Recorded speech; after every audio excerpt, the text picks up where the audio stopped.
یہ سن کر اس لڑکی کی رنگت بدلی تھی۔ زمین پہ گرا معافی نامہ جیسے ہی اس نے پکڑنا چاہا، میں نے اس پر پاؤں رکھ دیا۔ اس نے اپنا سر اٹھا کر مجھے دیکھا۔ میں نے کہا او سوری۔ کہنے لگی یہ کیا حرکت ہے؟ میں نے یہ دانستہ طور پر کی تھی تاکہ اسے اس کی اوقات یاد دلا سکوں۔ اس نے وہ پیپرز پکڑے۔ میں نے کہا آئندہ مجھ سے الجھنے کی کوشش مت کرنا۔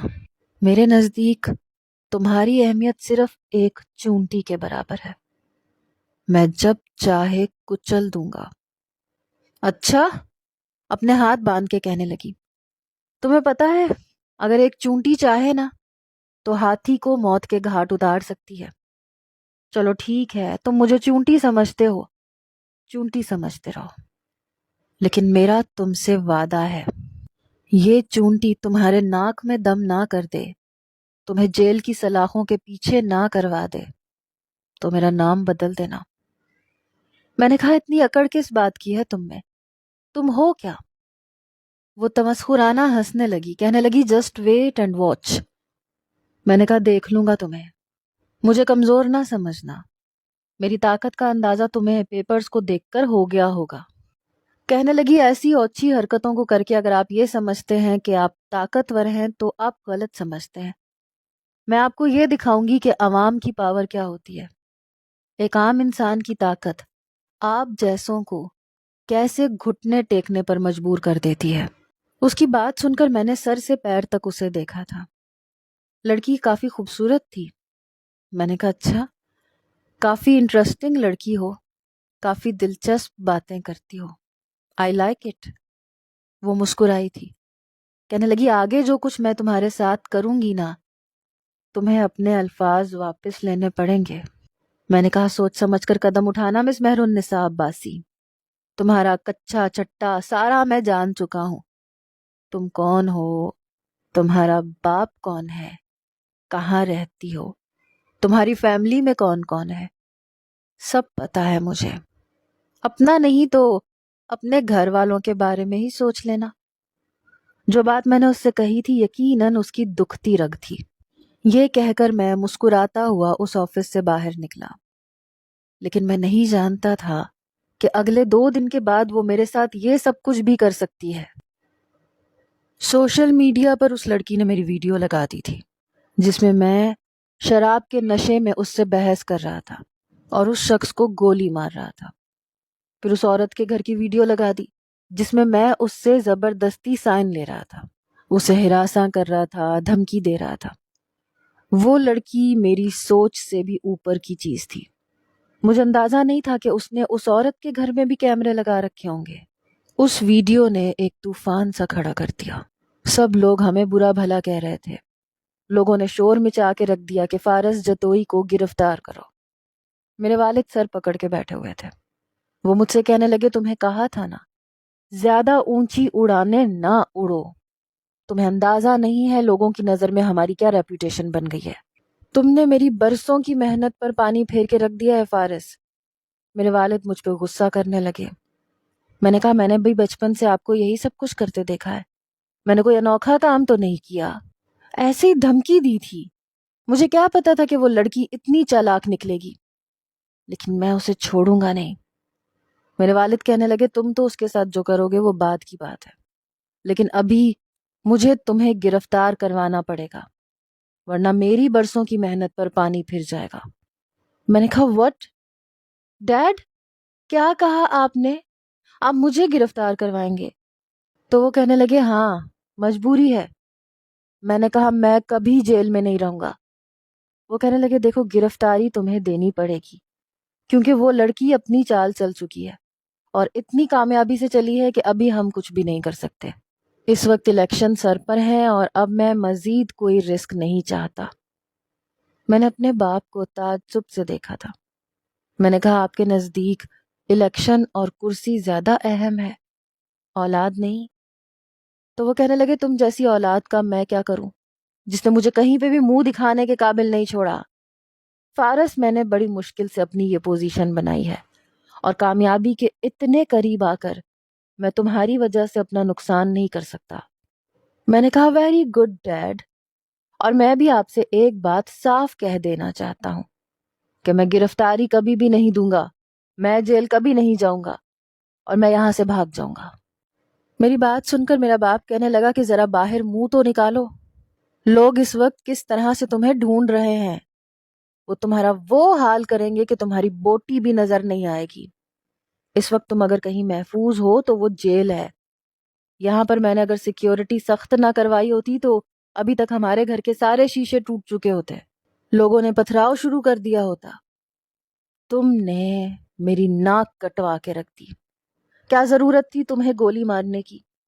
آخر کسی پرندے کا شکار تھوڑی تھا جو تم نے کر دیا، اور کوئی بات نہیں، وہ ایک انسانی جان تھی، مگر مار ڈالا تم نے اسے۔ اب مجھے کہہ رہے ہو کہ میں نے پرندوں اور انسانی جانوں کو آپ کے ہاتھوں ایسے مرتے دیکھا ہے۔ مجھے کوئی بھی فرق محسوس نہیں ہوتا ایک پرندے کو مارنے میں یا ایک انسان کو مارنے میں۔ میں کسی بھی قیمت پر اس لڑکی سے ہار نہیں سکتا۔ اگر میں جیل جاؤں گا تو یہ میری بہت بڑی شکست ہوگی۔ میرے ڈیڈ کہنے لگے، اس وقت جتنی محفوظ جگہ تمہارے لیے جیل ہے اور کوئی نہیں ہے۔ تم بے فکر رہو، میں بہت جلد تمہیں جیل سے آزاد کروا دوں گا، بس الیکشن تک کی دیر ہے۔ میں نے کہا واٹ؟ یعنی 1 مہینہ میں جیل کی سلاخوں کے پیچھے اس دم گھٹنے والے ماحول میں بیٹھوں گا؟ میرے ڈیڈ ہنسنے لگے، کہنے لگے جس جیل میں تمہیں رکھا جائے گا وہ ویسی نہیں ہوگی جیسی تم سمجھ رہے ہو، وہ جیل تمہارے کمرے جیسی ہوگی، کوئی فرق محسوس نہیں ہوگا تمہیں۔ تم کیا سمجھتے ہو کہ کوئی سیاستدان کبھی جیل چلا جائے تو کیا عام مجرموں کی طرح جیلوں میں زندگی گزارتا ہے، مشقتیں جھیلتا ہے؟ او نو مائی چائلڈ، تمہاری عیاشی کا ہر سامان تمہیں ملے گا، جو تم چاہو گے وہاں کرو گے، بس یہ سمجھ لینا کہ اپنے کمرے میں ہو، تمہیں پتہ بھی نہیں چلے گا یہ 30 دن کیسے گزرے ہیں۔ بس ایک بار مجھے اقتدار میں آنے دو، مجھے سیٹ سنبھال لینے دو، پھر دیکھنا میں تمہیں باہر کیسے نکالتا ہوں، اور اس لڑکی کے ساتھ جو کچھ ہوگا وہ پتہ بھی نہیں چلے گا کہ اسے زمین کھا گئی یا آسمان نگل گیا، لیکن ابھی میں مجبور ہوں۔ میں نے کہا ٹھیک ہے، میں آپ کے ہاتھ خود کو گرفتار کروانے کے لیے تیار ہوں۔ وہ کہنے لگے ہاں یہ ہوئی نا بات، ایک بار تم گرفتار ہوئے تو ادھر میں باقی سب کچھ سنبھال لوں گا۔ میں نے اپنے آپ کو گرفتار کروا دیا۔ وہ لڑکی اس وقت ہیروئن بن گئی کہ اس نے انصاف دلوا دیا ہے، ظالم شخص کو جیل میں بند کروا دیا ہے، بلا بلا بلا۔ بہرحال میرا کیس عدالت میں چل نکلا، لیکن مجھے فکر نہیں تھی کیونکہ وکیل بھی میرے باپ کا تھا اور جج بھی میرے باپ کا اور قانون بھی میرے باپ کا۔ میرے والد نے کہا کہ جیسے ہی الیکشن ہوں گے میں تمہیں ضمانت پر باہر نکلوا لوں گا، اور اس کے بعد بھول جاؤ کہ تم دوبارہ کبھی جیل جاؤ گے۔ تمہارا کیس سالوں سال ایسے ہی چلتا رہے گا، عدالت سٹے آرڈر دیتی رہے گی، پیشیوں پہ پیشیاں لگتی رہیں گی، اور جب 2-3 سال گزر جائیں گے اور لوگ بھول جائیں گے تو تمہاری جیت ہو جائے گی۔ وہی سب کچھ ہوگا جو آج تک ہوتا آیا ہے، جس کی لاٹھی اسی کی بھینس والی مثال۔ دل ہی دل میں یہ کہہ رہا تھا کہ منا لو مہر النساء صاحبہ، جتنا جیت کا جشن منانا ہے منا لو، لیکن میں بھی قسم کھا کے کہتا ہوں اسی جیل میں تمہاری عزت کو تار تار نہ کیا تو فارس جتوئی نام نہیں ہے میرا۔ میرے دل بہلانے کا سامان بن کے آؤ گی تم یہاں، میں تمہیں اپنے سامنے گڑ گڑاتے ہوئے، روتے ہوئے، ہاتھ جوڑتے ہوئے دیکھنا چاہتا ہوں، تمہاری ساری اکڑ دور کر دوں گا۔ میرے اندر تو ایسی آگ لگی ہوئی تھی کہ بجھائے نہیں بجھ رہی تھی۔ میرے باپ نے یہ کہہ کر اپنے ووٹ سیدھے کیے کہ میں نے اپنے بیٹے کی اس غلطی پر اسے سپورٹ نہیں کیا، بلکہ اسے گرفتار کیا ہے، اسے جیل میں بھیجا ہے، اور میں اس معاملے کی تہہ تک جاؤں گا۔ اگر غلطی میرے بیٹے کی ہوئی تو اپنے ہاتھوں سے پھانسی دوں گا۔ یہ سن کر ساری عوام وہاں پر میرے باپ کو سلام پیش کرنے لگی۔ واقعی جیل بھی 2 قسم کی ہوتی ہے، پس آئینہ کچھ اور، سر آئینہ کچھ اور۔ جس جیل میں مجھے رکھا گیا تھا وہاں پر میرے کمرے میں تمام سہولیات موجود ہوتی تھیں، کافی بڑی کشادہ سی جھیل تھی، اسی طرح ٹی وی تھا، نیٹ تھا، موبائل بھی تھا، فریج کی آسائش موجود تھی۔ اگر کچھ نہیں تھا تو آزادی نہیں تھی۔ چند دن تو جیل میں رہ کر میں نے اپنے دل کو یہ سمجھانے میں گزار دیے کہ سب کچھ تو ہے، بس یہی سمجھ لینا ٹھیک رہے گا کہ یہ میرا کمرہ ہے، جیل نہیں ہے۔ لیکن مجھے کہاں گھر میں رہنے کی عادت تھی، میں تو ایک آزاد پنچھی کی طرح ہر وقت باہر رہتا تھا، کبھی کسی شہر میں، کبھی کسی شہر میں، کبھی کسی ملک میں، لیکن یہاں بس سونے کا پنجرہ تھا۔ چند روز بعد میرے والد مجھ سے ملنے آئے، کہنے لگے اگر تمہیں کسی بھی چیز کی ضرورت ہو تو تم یہاں کے جیلر سے کہہ دینا۔ میں نے کہا مجھے موٹر سائیکل چاہیے، میں ہر وقت اس کمرے میں قید نہیں رہ سکتا۔ تو وہ کہنے لگے آ جائے گی۔ میں نے کہا ڈیڈ اس لڑکی پہ نظر رکھیے گا، میں جیسے ہی باہر آؤں گا تو وہ بھاگنے کی کرے گی، اب میں نہیں چاہتا کہ وہ ایسی جگہ روپوش ہو جائے کہ میں اسے ڈھونڈتا رہ جاؤں۔ وہ کہنے لگے بے فکر رہو فارس، میں نے اپنے خاص لوگوں کو اس کے پیچھے لگا رکھا ہے، وہ اس کے پل پل کی رپورٹ مجھے دے رہے ہیں، تم کسی چیز کی فکر مت کرو۔ فضل جتوئی کے ہاتھ سے وہ لڑکی بچ نہیں سکتی، بس بات کو ذرا پرانا ہونے دو، لوگوں کا دھیان ہٹنے دو۔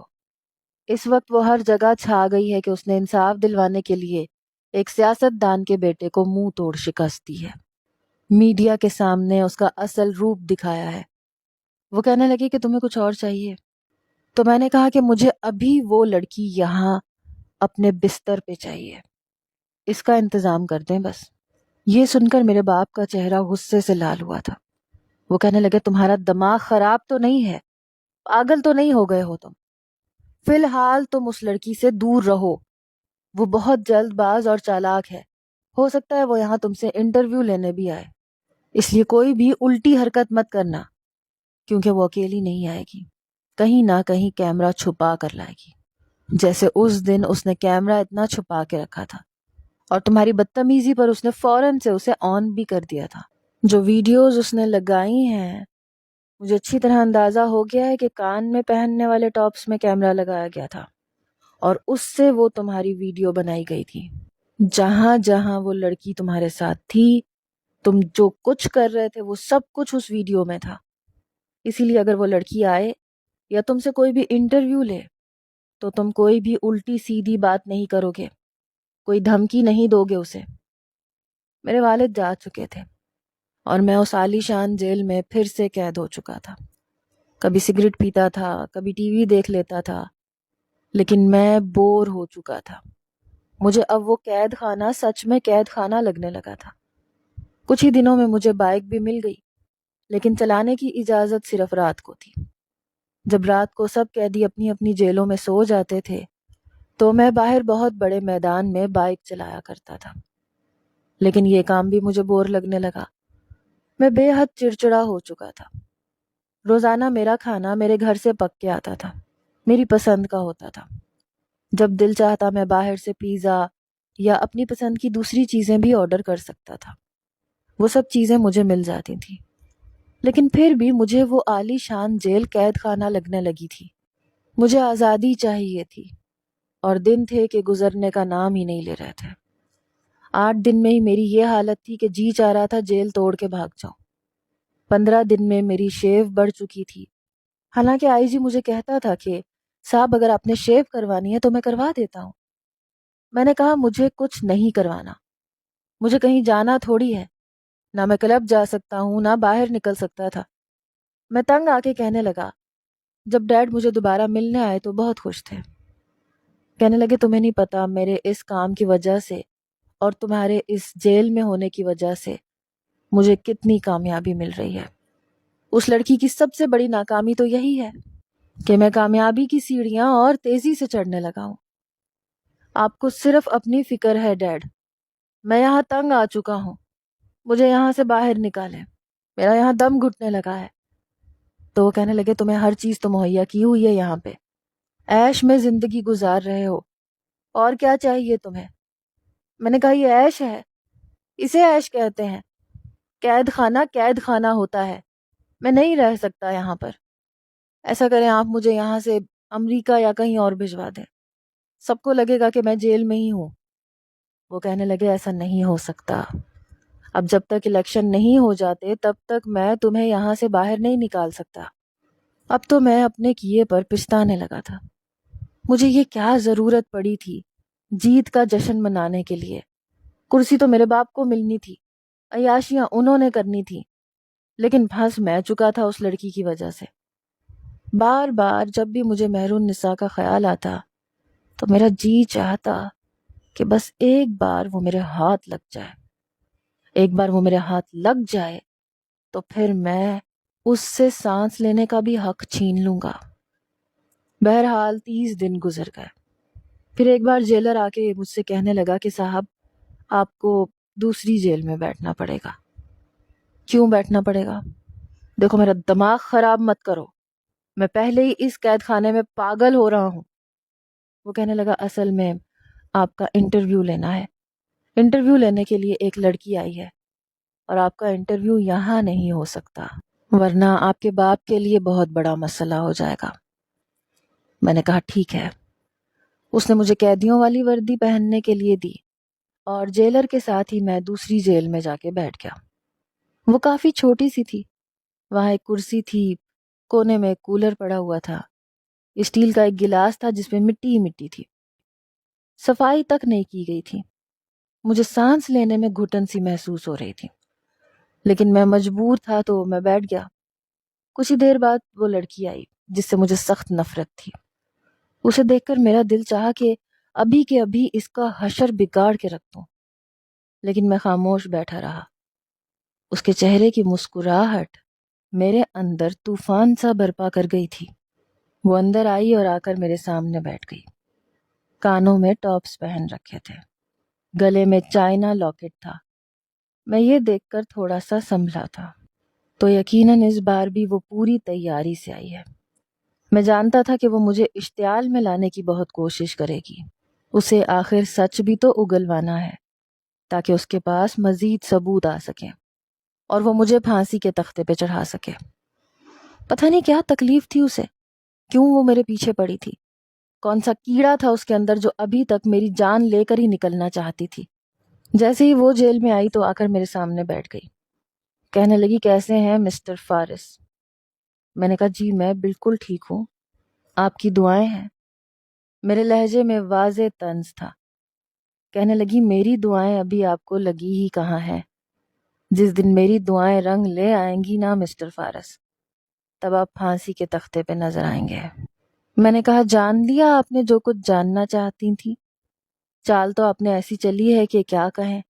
آج کل شریف لوگوں کا آپ جیسی لڑکیوں سے بچنا بہت مشکل ہو گیا ہے۔ میری بات سن کر وہ حیران ہوئی، کہنے لگی میں سمجھی نہیں۔ چھوڑیں بھی، اب کیوں گڑھے مردے اکھاڑنا چاہتی ہیں؟ آپ نے لوگوں کو تصویر کا ایک رخ دکھایا، دوسرا چھپا گئی۔ بہت بہت مبارک ہو آپ کو۔ ٹھیک ہے، آپ نے جس انداز سے لوگوں کو اپنی بنائی ہوئی ویڈیو دکھائی اسی کو سچ سمجھ لیا۔ کیا ہے نا ہماری عوام سیاست دانوں کو کرپٹ سمجھتی ہے، ایک مچھلی سارے تالاب کو گندا کرتی ہے، اور اس کا سب سے زیادہ فائدہ آپ صحافیوں کا ہی ہے۔ اب آپ صحافی یہ جھوٹ کو سچ اور سچ کو جھوٹ بنانے میں ماہر ہوتے ہیں۔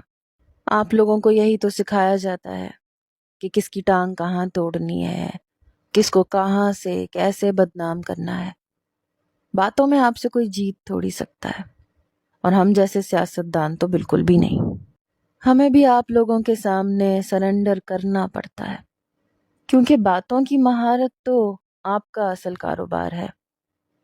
اب یہ تو کوئی نہیں جانتا کہ آپ نے مجھے اپنی محبت کے جال میں پھنسایا، پھر میری شراب میں نشے کی گولیاں ڈالیں، وہ پلا کر آپ نے جان بوجھ کے مجھے غصہ دلایا، غصہ دلا کر آپ نے میرے ہاتھوں سے قتل کروا دیا تاکہ آپ کی واہ واہ ہو سکے، لوگ آپ کے گن گانے لگیں۔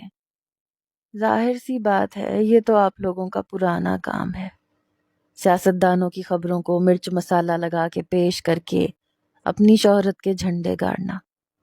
پھر میں نے تالیاں بجائیں، میں نے کہا ویل ڈن مس مہر النساء، آپ اپنے بنائے ہوئے پلان میں بالکل 100% کامیاب ہوئی ہیں۔ مجھے نہیں پتا تھا کہ میں محبت میں اتنی بڑی شکست کھا جاؤں گا۔ تمہارے بچھائے ہوئے جال میں بری طرح سے پھنس چکا ہوں۔ اب بتاؤ کون سا نیا بدلہ لینے آئی ہو یہاں؟ کون سے نئے جملے مجھ سے بلوانا چاہتی ہو؟ میں ایسے ہی بول دیتا ہوں، اس کے لیے تمہیں لفظوں کے ہیر پھیر کر کے مجھے مزید غصہ دلانے کی ضرورت نہیں ہے۔ آدھا تمہاری محبت نے مار ڈالا ہے، باقی کی موت تم اپنے ہاتھ سے مجھے دے دو۔ کیا چاہتی ہو بتاؤ؟ کیا بیان دوں میں؟ اپنے اس جرم کا اعتراف کر لوں جو میں نے تمہاری وجہ سے کیا تھا؟ ہاں تو کر لیتا ہوں نا یار، کوئی بات نہیں، تمہارے لیے فارس یہ قربانی بھی دے دے گا۔ وہ مجھے حیران ہو کے دیکھ رہی تھی، کہنے لگی یہ کیا کہہ رہے ہیں آپ؟ کیوں جھوٹ بول رہے ہیں؟ میں نے کہا یہاں کچھ نہیں ہے، ڈرو مت۔ دیکھو کیمرے تم ساتھ لے کر آئی ہو، میں تو یہاں پر بالکل خالی ہاتھ بیٹھا ہوں، پھر کیوں جھوٹ بول رہی ہو؟ ارے کیمرے تمہارے کانوں میں، گلے میں، کہیں نہ کہیں چھپا رکھے ہوں گے تم نے، اور یہ ویڈیو تم ڈیلیٹ کر سکتی ہو، تمہارے بائیں ہاتھ کا کام ہے، اس لیے تمہیں جھوٹ بولنے کی ضرورت نہیں ہے، سچ کہہ سکتی ہو۔ مجھے نہیں پتا تھا کہ تم مخالف پارٹی کی طرف سے ہو، وہاں سے تمہیں اچھی خاصی رقم مل چکی ہے۔ میں الیکشن کیا جیتا، تم سے برداشت نہیں ہوا، تم نے محبت کا کھیل مجھ سے پہلے سے رچا رکھا تھا، کیونکہ تم جانتی تھی کہ ہم ماں باپ کے لیے یہ ملک اور عوام کیا ہے، ہم پاکستان کی عوام کو فائدہ پہنچانا چاہتے ہیں، لیکن تم یہ نہیں چاہتی تھی، تم چاہتی تھی کہ میں بری طرح سے شکست خوردہ ہو جاؤں، اس لیے تم نے یہ چال چلی۔ اب سب کو نظر آیا کہ تم ایک مظلوم قتل کا بدلہ مجھ سے لے رہی ہو، لیکن دیکھنے والے اگر وہ ویڈیو غور سے دیکھیں تو تم نے جان بوجھ کر مجھے غصہ دلایا تھا۔ میں نے اس وقت شراب پی رکھی تھی، نشے میں انسان ہوش و حواس میں نہیں ہوتا، تم نے جان بوجھ کر مجھے غصہ دلایا تھا، مجھ سے ایسی ایسی باتیں کہی تھی کہ میں غصے سے پاگل ہونے لگا تھا۔ اب تم نے اپنی باتیں اس میں سے اسکپ کر دی جس میں نے تم سے کہا تھا کہ میں تمہاری محبت میں یہ سب کچھ کر رہا ہوں۔ تم نے ہی تو کہا تھا کہ یہاں برابر میں سڑکوں کو بند کر دو، اپنی خوشی کا جشن مناؤ وغیرہ وغیرہ، لیکن ظاہر سی بات ہے تم وہ تھوڑی سناؤ گی، وہ سنا کر تم اپنا پول تو نہیں کھول سکتی۔ وہ کہنے لگی تم کیا جھوٹ پہ جھوٹ بولے جا رہے ہو؟ میں نے کہا تم ہی نے تو کہا تھا کہ چونٹی اگر چاہے تو ہاتھی کو بھی موت کے گھاٹ اتار سکتی ہے۔ میں نے کہا کہ کہا تھا کہ نہیں کہا تھا؟ کہنے لگی ہاں کہا تھا، لیکن میں نے کہا تو بس پھر کیوں جھوٹ بول رہی ہو؟ وہ اٹھ کے کھڑی ہو گئی۔ میں نے کہا مخالف پارٹی سے کہہ دینا کہ دنیا سچ کا ساتھ دیتی ہے، بہت کوشش کر لی انہوں نے، لیکن ابھی بھی لوگ ہمارے ساتھ ہیں۔ بہرحال تمہیں تمہاری کامیابی مبارک ہو، میں تمہاری محبت میں ابھی بھی جان دینے کو تیار ہوں، کہو تو تم سے نکاح بھی کرنے کو تیار ہوں، پوری عزت دوں گا تمہیں۔ وہ کہنے لگی میں تم سے شادی کروں گی؟ میں؟ تمہارا دماغ تو خراب نہیں ہو گیا؟ جیل میں رہ کے شاید تم اپنا ذہنی توازن کھو چکے ہو۔ میں نے کہا تمہاری محبت میں سب کچھ کھو بیٹھا ہوں، آج بھی تم سے محبت کرتا ہوں، لیکن تم نے جو کچھ میرے ساتھ کیا ہے، لیکن محبت کا معاملہ ہی یہ ہوتا ہے، ایک بار محبوب کا عاشق ہو جائے تو پھر چاہے وہ سولی پر چڑھا دے، پھر بھی دل اسی کے نام پہ دھڑکتا ہے۔ وہ مجھ سے اس قسم کی باتوں کی توقع نہیں رکھتی تھی، اس لیے اٹھ کے باہر جانے لگی۔ میں نے جیلر کو اشارہ کر دیا، وہ مسکرا کے ہنسنے لگا۔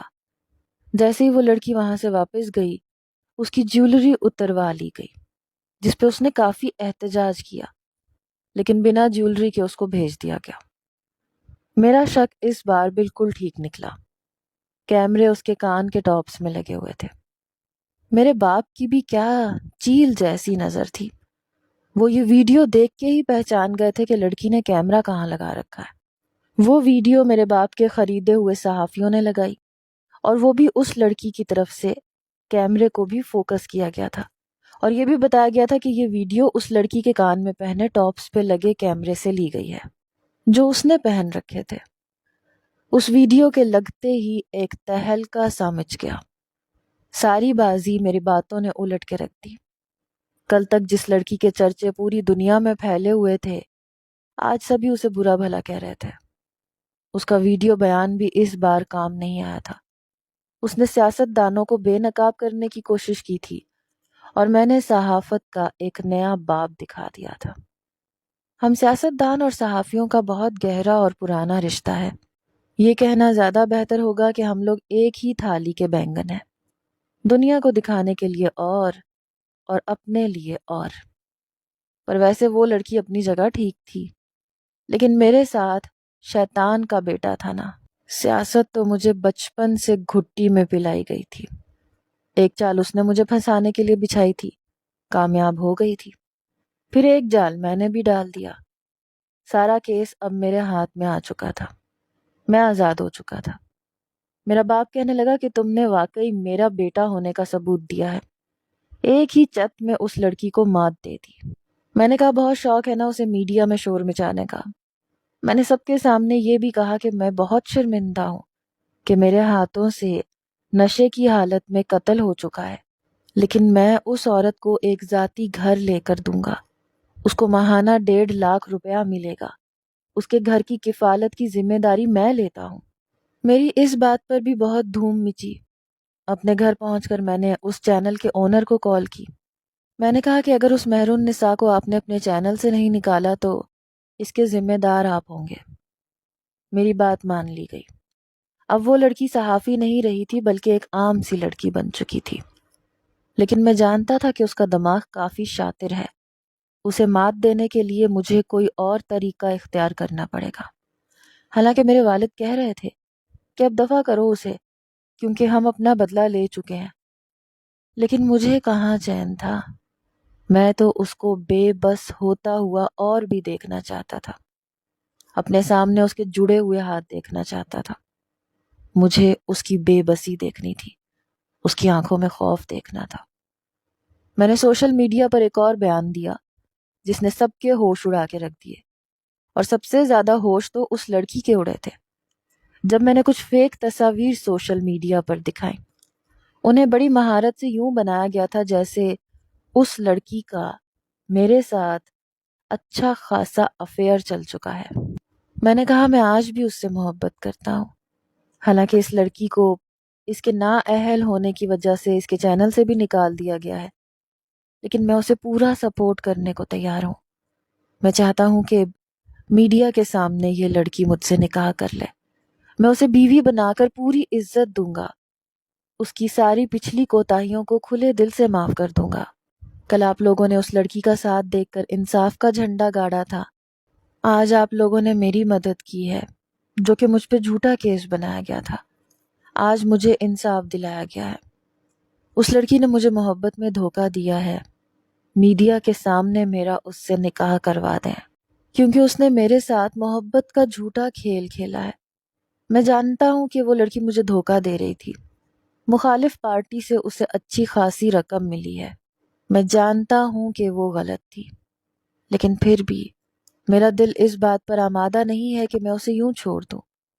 ایک سیاست دان ہوتے ہوئے میں اس لڑکی سے شادی کرنا چاہتا ہوں، عزت دینا چاہتا ہوں اسے۔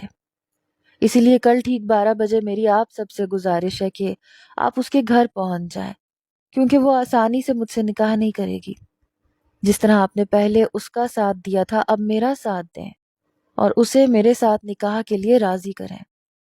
میں جانتا تھا کہ اگر ایک بار میرا اس لڑکی سے نکاح ہو گیا، وہ میرے گھر آ گئی، تو میں اس سے بدلہ لے سکتا ہوں۔